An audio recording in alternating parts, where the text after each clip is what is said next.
الفاتحة من التعلم والتعليم والنفع والانتفاء والإفادة والاستفادة والتذكر والتذكير والحث على التمسك بكتاب الله إلى روح حضرة حبيبنا وشفيعنا وقرة أعيننا رسول الله محمد بن عبد الله، ثم إلى أرواح آله وأصحابه وآل بيته وذرياته وجميع الأولياء والصالحين، وخصوصا إلى روح الإمام يحيى بن شرف الدين النووي، وإلى أرواح مشايخنا ومعلمينا، وإلى أرواح أولياء هذه البلدة، خصوصا إلى روح الحبيب جعفر بن شيخنا السقاف أولاده الجميع، والحبيب عبد القادر بن حسين السقاف أولاده الجميع، ثم إلى روح الحبيب عمر بن محمد السقاف ابن الحبيب عبد القادر، ثم إلى روح الحبيب أحمد بن علي السقاف، وإلى أرواح من عمر هذا المسجد وهذا المعهد سابقا ولاحقا، وإلى أرواح والدينا ووالديكم وأمواتنا وأمواتكم وأموات المسلمين، أن الله يتغشاهم بالرحمة والمغفرة ويعلي درجاتهم الجنة ويعيد علينا من بركاتهم وأسرارهم وأنوارهم وعلومهم ونفحاتهم في الدين والدنيا والآخرة، وإلى حضرة النبي المصطفى محمد صلى الله عليه وآله وسلم. الفاتحة. بسم الله الرحمن الرحيم. الحمد لله رب العالمين الرحمن الرحيم مالك يوم الدين نعبد وإياك نستعين اهدنا الصراط المستقيم صراط الذين أنعمت عليهم غير المغضوب عليهم ولا الضالين.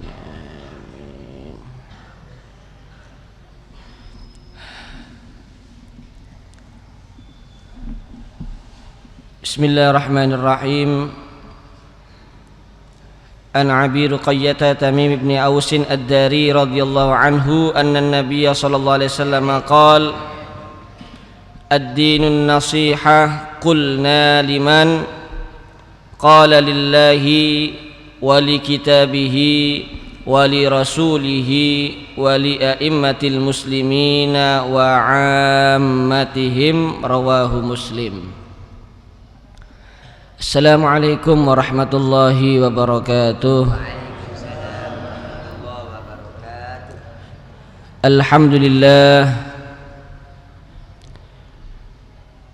Alhamdulillahi ghafiriz dzunub wa satiril uyub wa mufarrijil kurub, wa asyhadu an la ilaha illallah wahdahu la syarika lah, wa ashhadu anna sayyidana Muhammadan abduhu wa rasuluh wa safiyuhu wa habibuhul mahbub. Allahumma salli ala sayyidina Muhammadin salatan taghfiru biha adh-dhunub wa tuslihu biha al-qulub wa tantaliku bihal usub wa talinu bihas su'ub, wa ala alihi wa sahbihi wa man ilaihi mansub. Amma ba'd. Rabbi syrah li sadri wa yassir li amri wahlul 'uqdatam min lisani yafqahu qawli. Yang saya hormati dan saya muliakan para asatid, para sesepuh, tokoh masyarakat, hadirin, hadirat, muslimin, muslimat yang dirahmati Allah subhanahu wa ta'ala. Alhamdulillah. Pertama-tama marilah kita panjatkan rasa syukur kehadirat Allah subhanahu wa ta'ala atas taufik serta hidayahnya, sehingga pagi hari ini kita bisa membuka lembaran hidup kita dalam kebaikan, dalam ibadah, dalam taat kepada Allah subhanahu wa ta'ala, dengan hadirnya kita dalam majlis yang sangat agung dan sangat mulia, majelis yang dicurai rahmat oleh Allah, dihadiri para malaikat Allah, majelis yang kita yakini menjadi tambahan bekal kita untuk menghadap Allah Subhanahu wa ta'ala. Amin ya rabbal alamin. Salawat serta salam tak lupa marilah kita haturkan dan kita hadiahkan kepada makhluk yang paling agung dan paling mulia, makhluk yang paling dicintai Allah, yang wajib untuk kita cintai dan kita taati, Sayyidil Kaunain wa asyrafis tsaqalain, junjungan kita, teladan kita, Nabi besar Muhammad sallallahu alaihi wa alihi wasallam. Hadirin dan hadirat yang saya hormati dan saya muliakan, pagi hari ini sampai pada hadis yang ke-7 dari kitab Al-Arba'in An-Nawawiyah yang disusun oleh Al-Imam Yahya bin Syarafuddin An-Nawawi.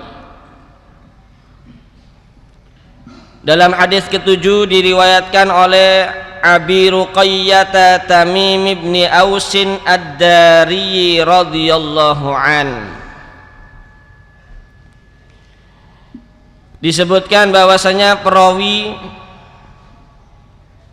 kunyanya Abu Ruqayyah,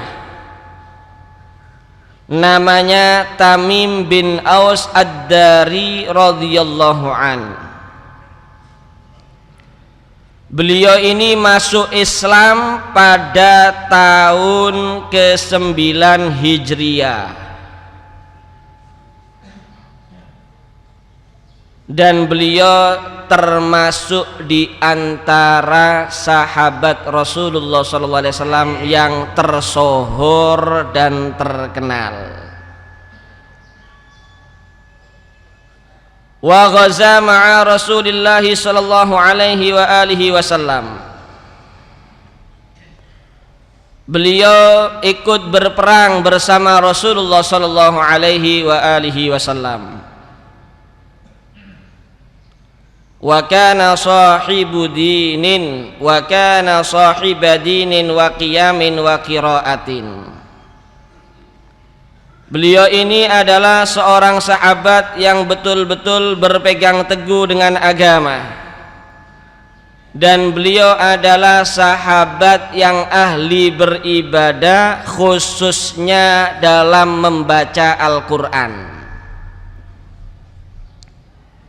Dan kita penting sekali para hadirin sekalian dan hadirat untuk membaca sejarah hidupnya orang-orang mulia semacam sahabatnya Rasulullah sallallahu alaihi wasallam, dan mengetahui kelebihan-kelebihan mereka dan keistimewaan-keistimewaan mereka, supaya kula kali sampeyan iki semangat, ana krente, ono keinginan untuk bisa meneladani mereka dan mengikuti mereka serta mencintai mereka. Karena kadang-kadang kita ini tidak mungkin bisa mengikuti seseorang atau tergerak hati kita untuk meneladani seseorang dan mencintai orang tersebut kecuali setelah kita mengetahui kelebihan-kelebihannya dan keistimewaan-keistimewaannya. Kita lihat di zaman sekarang, kenapa banyak pemuda dan pemudi kita yang lebih tertarik untuk mengikuti orang-orang Yahudi, yang lebih tertarik untuk mengikuti orang-orang Nasara, yang lebih tertarik untuk mengikuti orang-orang Barat. Kenapa kok bisa seperti itu? Tidak ada lain karena mereka betul-betul mengenal orang-orang tersebut. nemen ngelontoke, nemen werone, nemen fahame nang wong Yahudi, nang wong Nasara, nang wong Barat, sehingga lama-lama tumbuh rasa cinta mengidolakan mereka, akhirnya mengikuti mereka.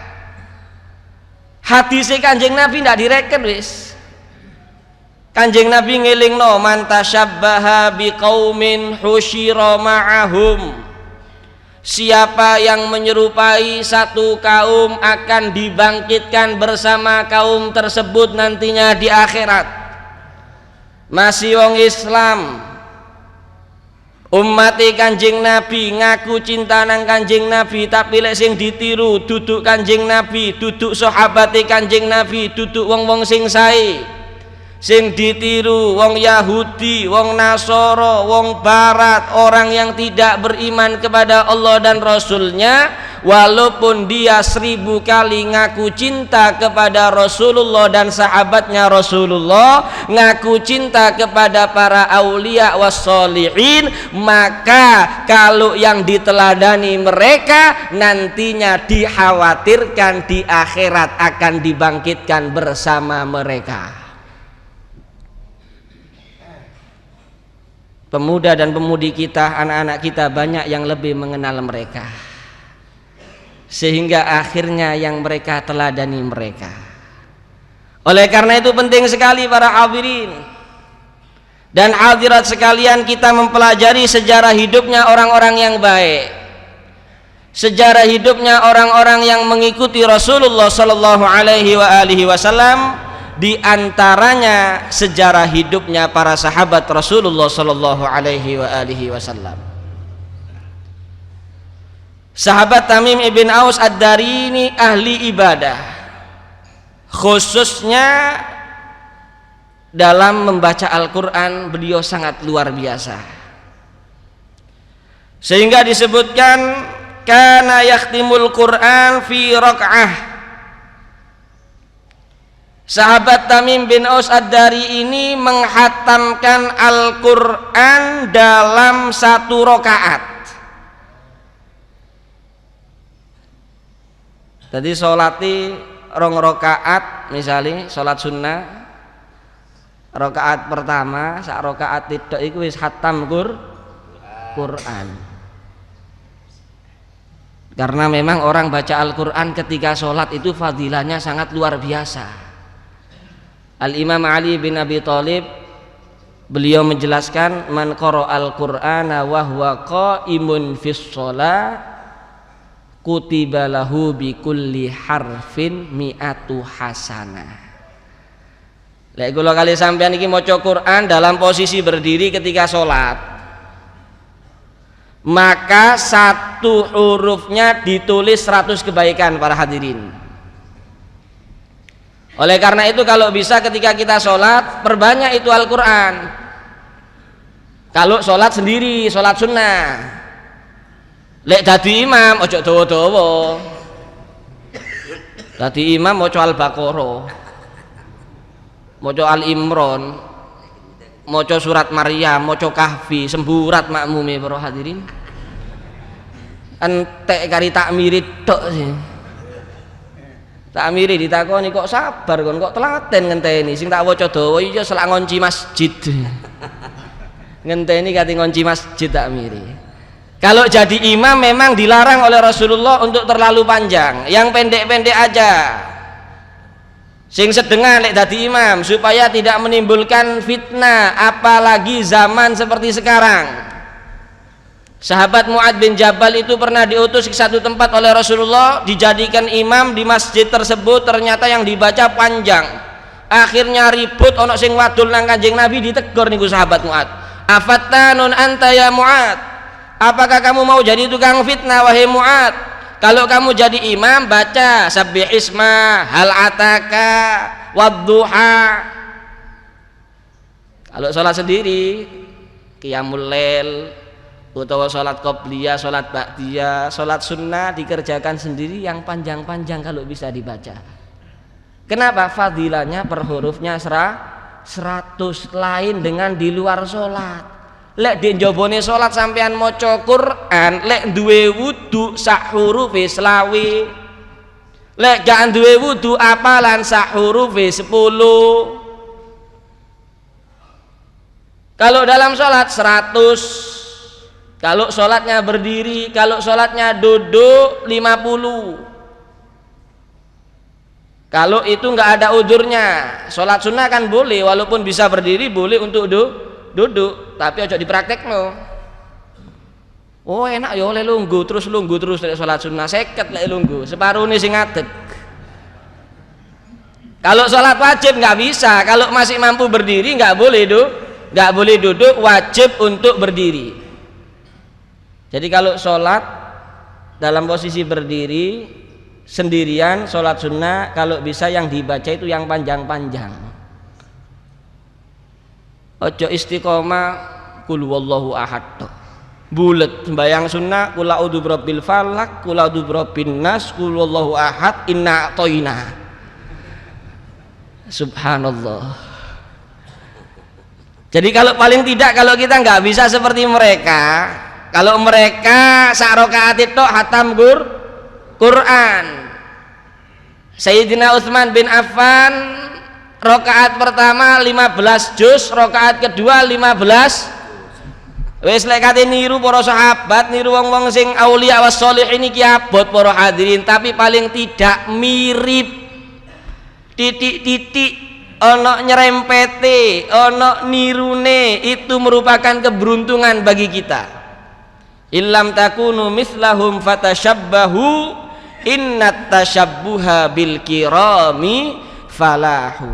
Kalau kita nggak bisa sama dengan orang-orang yang mulia di sisi Allah, paling tidak kita menyerupai mereka. Karena meniru dan menyerupai orang-orang yang mulia itu merupakan keberuntungan bagi kita. Kemudian disebutkan kadang-kadang beliau yuraddidul ayatal wahidah al-laila kullahu ila sabah. Kadang-kadang sahabat Tamim bin Aus Ad-Dari ini mengulang-ulangi satu ayat saja beliau ulang-ulangi semalam suntuk sampai subuh, cuma ngulangi seayat toh. Berarti apa? Betul-betul direnungi bacaan Al-Qur'annya tadi, direnungi. Oleh karena itu penting sekali ya, merenungi bacaan Al-Quran itu penting. Al-Imam Ali bin Abi Thalib beliau menyatakan la khaira fi qiraatin la tadabbura fiha. Tidak ada kebaikan dalam bacaan Al-Quran yang tidak direnungi, asal moco. Tapi timbang sing ndak moco blas, aluan sing moco masih ndak direnungi. Ojo didadekno alasan, waduh kula lek maca Quran iku ndak iso ngrenungi, cuma maca tok dirine mang kurang apik, ndak ono kebaikane blas, wis gak maca pisan wis keliru nemen, tambah salah nemen.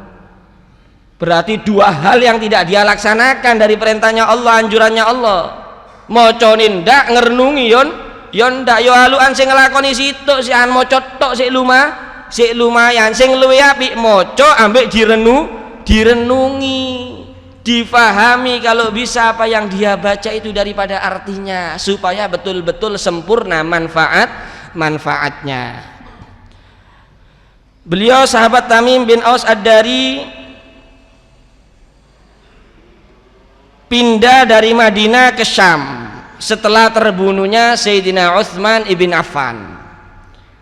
Jadi setelah wafatnya Sayyidina Utsman ibn Affan, sahabat Tamim ibn Aus Ad-Dari meninggalkan kota Madinah dan berhijrah ke Syam dan tinggal di Baitul Maqdis di Palestina sampai akhirnya beliau wafat pada tahun 40 Hijriah,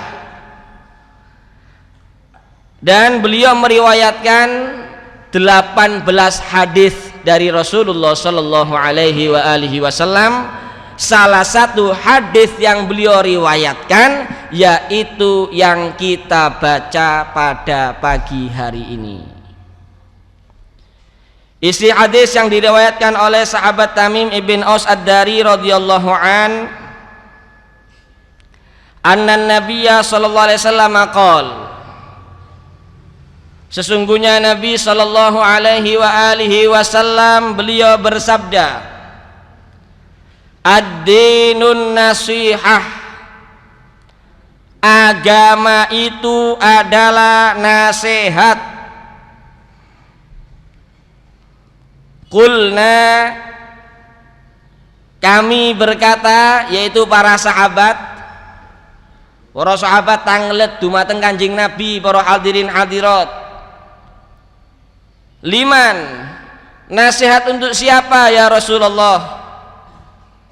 Qala, beliau Rasulullah SAW menjelaskan, lillahi, untuk Allah, wali kitabihi, dan kitabnya yaitu Al-Quran, wali rasulihi, dan rasulnya yaitu Nabi Muhammad SAW, wali a'immatil muslimin, untuk para pemimpin-pemimpin dari kaum muslimin, wa ammatihim, dan untuk orang-orang awam. Hadis ini para hadirin dan hadirat sekalian, alfadhuhu qalila wa fawaiduhu katsirah. Al-Imam Nawawi beliau menyatakan hadis ini walaupun singkat tapi manfaatnya sangat banyak, singkat dan padat.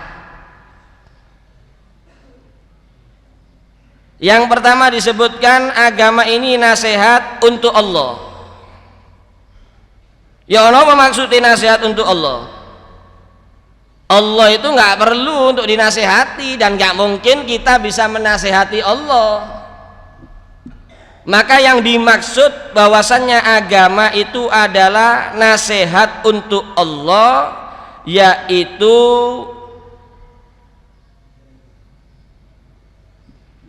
kita beriman kepada Allah dan tidak menyekutukan Allah, serta memberikan sifat-sifat yang sempurna kepada Allah dan mensucikan Allah dari sifat-sifat yang tidak baik dan segala kekurangan. Itu yang dimaksud dengan nasihat untuk Allah. Karena nasihat itu bukan cuma sekedar kita mengingatkan orang, duduk ngiling wong tok, nasihat itu duduk mau idho, nasihat itu artinya luas.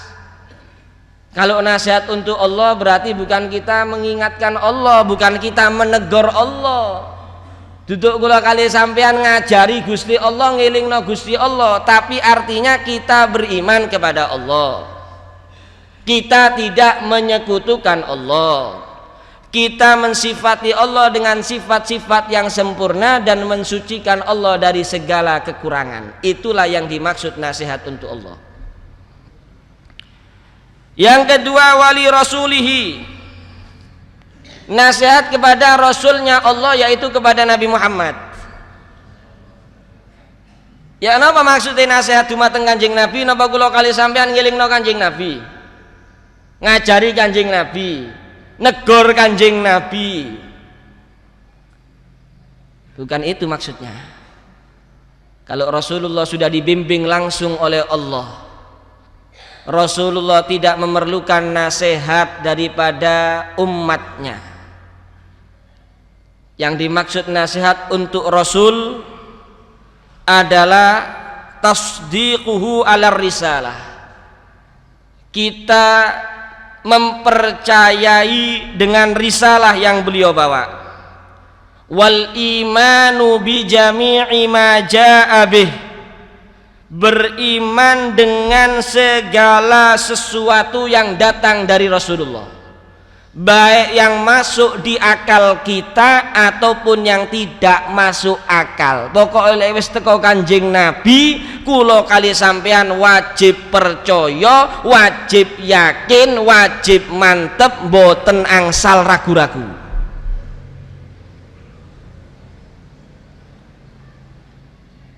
wa ta'atuhu fi amrihi wa nahyihi, dan taat dengan perintah-perintah beliau dan larangan-larangan beliau, wa nusratuhu hayyan wa mayyitan, dan membela beliau sallallahu alaihi wasallam baik di masa hidupnya Rasulullah atau setelah wafatnya Rasulullah seperti sekarang ini. Itulah yang dimaksud dengan nasihat untuk Rasulullah sallallahu alaihi wasallam. Wali kitabihi, wali kitabihi terlebih dahulu ya mestinya ya. Wali kitabihi, dan nasihat untuk Al-Qur'an, kitabnya Allah. Ya napa mosok nasihati Quran? Gak mungkin bisa kan, kitab mau dinasihati ku ya apa? Lek cuma ndelok dohire hadis tok bingung kula kali sampean. Tapi inilah pentingnya kita menghadiri majelis semacam ini, melok pengajian niku nggih ngeten iki pentinge. Supaya ndak cuma didelok dohire tok, ilmu itu nggak bisa kita cuma pahami secara dohir. Kadang-kadang perlu penjabaran, perlu keterangan dari mereka para ulama. Alhamdulillah Al-Imamun Nawawi menjelaskan dengan gamblang. Ya napa maksudnya nasihat untuk Al-Qur'an? Dijelaskan oleh Al-Imamun Nawawi, an-nasihah li kitabihi, nasihat untuk Al-Qur'an yaitu al-imanu bihi wal amalu bima fiha. Iman, percaya dengan apa yang ada dalam kandungan Al-Qur'an, percaya dengan isinya Al-Qur'an, selain percaya wal amalu bima fihi, mengamalkan kandungan Al-Qur'an. Itu yang dimaksud nasihat untuk Al-Qur'an, wali kitabihi. Jadi cuma iman toh, selainnya iman, isinya Al-Qur'an diamalkan. Kanjeng Nabi pun sering ngilingaken tentang keutamaannya orang yang mengikuti Al-Qur'an dan bahayanya orang yang tidak mengikuti Al-Qur'an.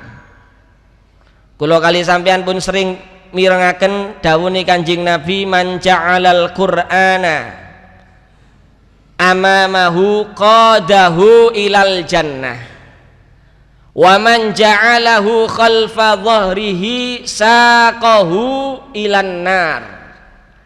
Barang siapa yang menjadikan Al-Qur'an di depannya, artinya sebagai petunjuk hidupnya, sebagai imamnya, lek kate nglakoni napa mawon diteliti sesuai dengan Al-Qur'an atau tidak, nyimpang teko Qur'an apa ndak moro langsung dilakoni ngono, tapi dia berhati-hati menjadikan Al-Qur'an sebagai petunjuk hidupnya, maka jaminan dari Rasulullah.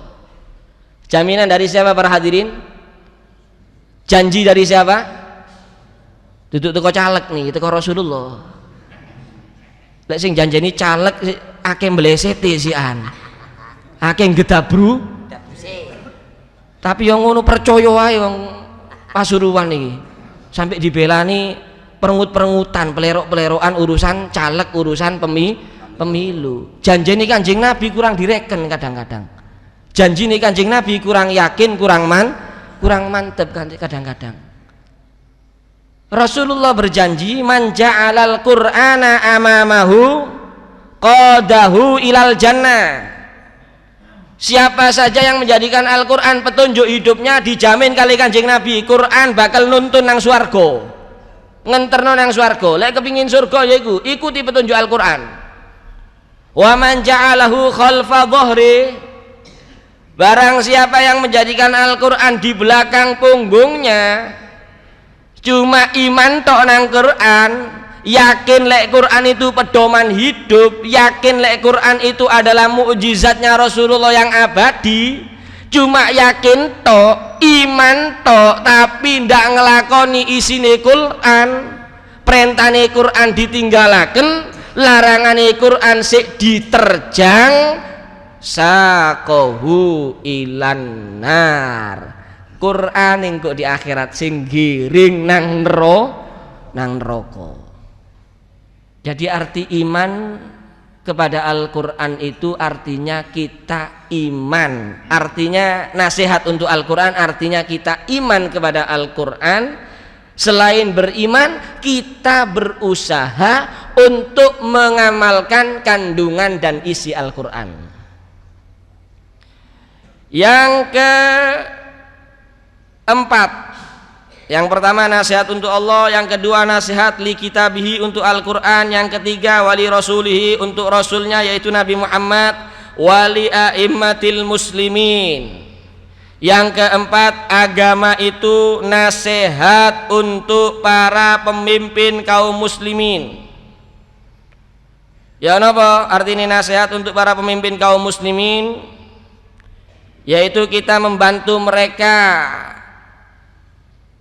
untuk melaksanakan yang hak dan melaksanakan perintah-perintah mereka selama bukan maksiat. Dadi ngilingno sinten? Pejabat, ngilingno pemerintah. Enggak masalah.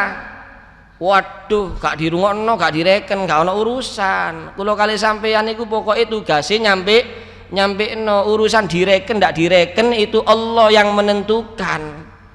Jangan lagi kita para hadirin wong Kanjeng Nabi ambek wong musyrik yo gak direken kok. Kanjeng Nabi niku mosok kabeh nrimo ah. Gak semuanya menerima Rasulullah, padahal mboten enten kekurangane pun lek Kanjeng Nabi niku sudah sempurna. Tapi ya gitu, nggak semuanya menerima Rasulullah. Ada orang-orang musyrikin yang masih menolak Rasulullah SAW karena memang yang memberikan hidayah, yang memberikan petunjuk bukan kita tapi Allah. Oleh karena itu tugas kita cuma menyampaikan baik kepada pejabat ataupun kepada orang-orang awam. Tugasnya kula kali sampean cuma ngiling noto nyampe no nasihat tok, dirungokno alhamdulillah, ndak dirungokno yo alhamdulillah. Kenapa? Karena nggak ada ruginya kita. Kalau kali sampean nasihati wong, diterima nasihati, ambek gak diterima tetep ganjarane niku ndak hilang. Tetep kalau kali sampean iki mendapatkan pahala di sisi Allah Subhanahu wa taala.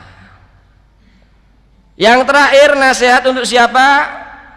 Yang terakhir wa'ammatihim, nasihat untuk orang-orang awam, yaitu memberikan petunjuk yang bisa membuat mereka bahagia di dunia dan bahagia di akhirat. Dan ini perlu saya ingatkan, bukan tugasnya habaib saja, bukan tugasnya kiai dan ustadz. Siapapun dari kaum muslimin dan kaum muslimat hendaknya dalam hatinya punya semangat untuk menyampaikan kebaikan kepada orang lain. Anak tanggane ndak salat, mosok ngenteni Habib Taufik. Celuk Habib Taufik kaya ngomong ngasihati. Ya wis sampean sampe nong tanggane ndak salat kate nyeluk ustaz nyeluk kiai, elingno. Pokoke ana wong nglakoni ndak genah, nyimpang teko syariat, maksiat, hendaknya kita terdorong untuk menasihati.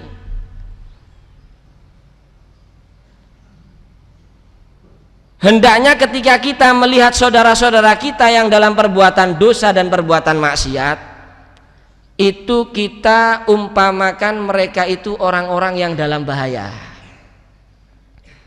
Dalam bahaya. Ati kedelep misalnya, utawa kobongan, kula kali sampean iso nulungi, mosok gak ditulungi, mosok dijarno. Begitu juga ketika kita melihat mereka itu yang maksiat, mereka itu dalam bahaya, bukan bahaya dunia para hadirin, bahaya akhirat. Lek bahayane dunia niku paling pol mati, wis mari wis. Tapi lek bahayane akhirat, lek ndak ditulungi seakan, kenapa? Akan menjadi azab dalam kuburnya, akan menjadi azab nanti di api nerakanya Allah Subhanahu wa ta'ala. Oleh karena itu setiap individu dari kita kaum muslimin dan kaum muslimat hendaknya punya semangat untuk menasehati orang lain, walaupun dia itu bukan orang yang alim, bukan orang yang mengerti ilmu agama, tapi hendaknya kalau kita melihat saudara kita berbuat tidak baik, kita ingatkan mereka. Siji lek sampean ditakoni hukum, lek ditakoni hukum jangan nang Habib Taufik. Ojo ditakoni hukum jawab ngalor ngidul koyo wong ngerti ngono. Padahal gak tahu mondok, gak tahu apa-apa, mulai cilik maca Quran pletat-pletot, takoni hukum jawab. Oh, ndak apa-apa itu. Ndak apa-apa, boleh, subhanallah. Lek ditakoni hukum ojo jawab, kecuali lek teman-teman ngerti, masih sing duwe ilmu, lek ndak ngerti sik ragu-ragu ndak oleh jawab. Tapi lek urusan ngene nasihat, ana wong ndak salat. Ya kari ngelingno tok sampean salat to. Ana wong ndak poso tenggone sampean Ramadan, sampean poso, bahaya wong nggak poso iki. Ana wong kurang ajar nang wong tuwa ngelingno. Ndak, bukan tugasnya habaib saja atau kiai saja atau ustaz saja, orang yang alim saja, tidak. Semuanya kita berkewajiban. Oleh karena itu disebutkan dalam kitab An-Nasaihud Diniyah bahwasanya nanti di akhirat, tengah akhirat niku ada orang yang digelandoti sama orang lain. Dicekeli di hari akhirat itu. Wa huwa la ya'rifuhu. Dan dia itu nggak kenal sama orang ini. Duduk bojone, duduk anake, nggak kenal. Malaka ilayya. Fayaqulu lahu malaka ilayya. Sing digelandoti mau takon, ana apa kon kok gelandot-gelandoti? Wa ma baini wa bainaka ma'rifah. Aku ndak kenal sama kamu. Apa kok gelandot-gelandot? Fayaqulu lahu. Maka orang sing gelandot mang niku, sing narik, sing nyekeli mau berkata kepadanya, kunta taroni alal khata' wal munkar falatanhani. Kamu mengetahui aku dalam kesalahan, dalam kemungkaran, tapi ndak ngelingno, ndak ngelarang. Ketok aku maksiat dijarno, ketok aku ngelakoni mungkar dijarno, masih ndak kenal sakniki tak tuntut. Apa ndak ngilingno? Itu bahayanya. Oleh karena itu mari semangat memberikan nasihat kepada orang lain ini harus ada dalam setiap hati kaum muslimin dan kaum muslimat. Dengan itu kebaikan akan semakin tersebar, kemaksiatan akan semakin bisa diredam dan berkurang. Tapi yang ngono ana carane. Ojo ngilingno wong ana ngarepe wong akeh sampeyan iki ndak kena, ndak tepak, wis tuwek koyo ngene iki lakonan. Waduh. Gak tambah eling, gak tambah sadar, tambah melayu wong e. Isoan teman-teman akhirnya. Ngilingno iku ana carane. Ud'u ila sabili rabbika bil hikmati wal mau'izatil.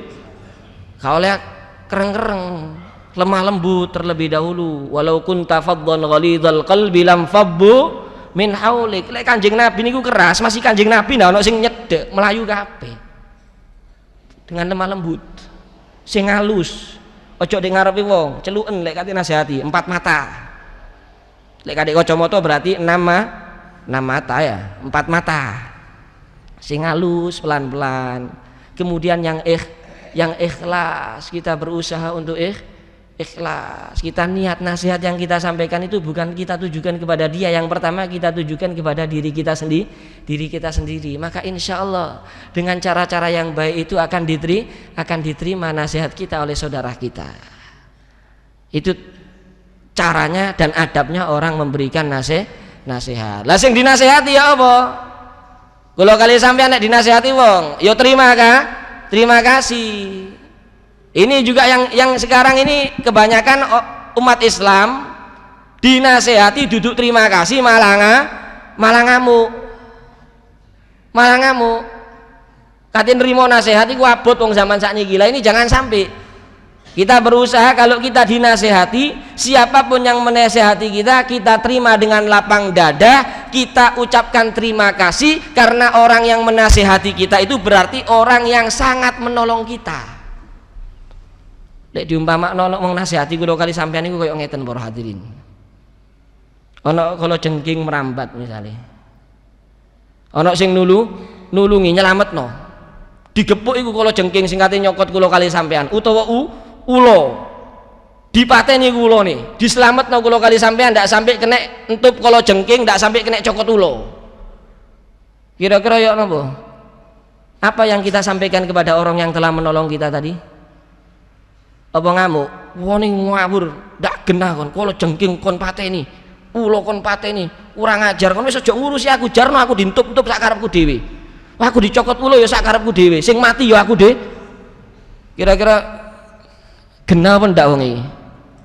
Ndak genah, alias sampel gak waras. Kate kedelep ditulungi. Wes gak wis jan aku kate mentas dhewe. Mentas dhewe aku. Ojo kate ditulungi, nyingkir rono. Ya berarti gendeng berarti wis. Begitu juga ketika kita dinasihati oleh saudara kita. Ono sing ngelingno ojo ngene. Ojo sampai ninggalno salat. Ojo kurang ajar nang wong tuwa. Ojo zina, ojo tombok togel. Dinasihati lemah lembut dengan cara yang baik. Terima kasih mestinya. Alhamdulillah, terima kasih. Ya, jangan sampai menolak. Kenapa? Karena orang yang menolak nasihat itu dikhawatirkan mendapatkan murkanya Allah dan akan masuk ke dalam neraka jahanam. Allah berfirman dalam Al-Quran, wa idza qila lahu taqillaha akhadathul izzatu bil itsmi fa hasbuhu jahannam wala bi'sal mihad. Dikongkon takwa dielingno masih sombong dia menolak dengan perbuatan dosanya. Wis ngelakoni dosa sik metu wek ndak gelem dielingno malah ngamuk. Maka orang yang seperti ini dikhawatirkan akan masuk ke dalam neraka jahanam kalau dia enggak tobat, dan itu tandanya orang yang ada sifat sombong dalam hatinya. Bagaimana Rasulullah bersabda, al-kibru batorul haq wa ghamtun nas. Termasuk kesombongan itu apa? Batorul haq ay raddul haq, menolak yang hak. Dielingno iku gengsi, ndak gelem rolek salah bisa, ndak gelem nrimo, ndak gelem malah sadar, ndak terima kasih ambek sing ngelingno. Itu termasuk tandanya orang yang ada kesombongan dalam hatinya. Batorul haq wa ghamtun nas ay ihtiqaruhu, yaitu menyembelihkan orang juga sebagai tandanya sombong dalam hati seseorang. Ya ini saja para hadirin, mudah-mudahan manfaat dan yang penting kita amalkan. Kurang lebihnya mohon maaf. Assalamualaikum warahmatullahi wabarakatuh.